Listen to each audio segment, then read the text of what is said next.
बुलढाणा जिल्ह्यातील खामगाव शहरातून एक धक्कादायक घटना समोर आली आहे.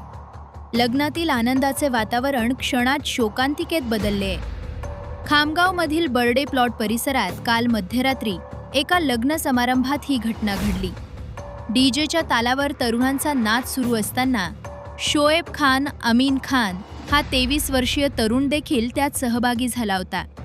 नाचताना झालेल्या एका किरकोळ धक्क्यावरून वाद निर्माण झाला आणि हा वाद इतका वाढला की 4 ते 5 जणांच्या टोळक्यानं शोएबवर धारदार शस्त्रे आणि फायटरनं जीवघेणा हल्ला केला.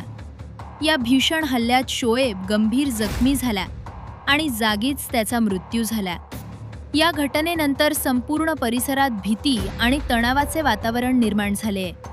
घटनेची माहिती मिळताच पोलिसांनी तातडीनं घटनास्थळी धाव घेतली असून आरोपींचा शोध सुरू आहे.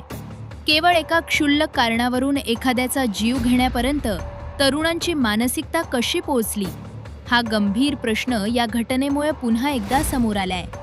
अशाच प्रकारच्या बातम्या बघण्यासाठी आपल्या व्हायरल विषय या YouTube चॅनलला सबस्क्राईब करायला विसरू नका.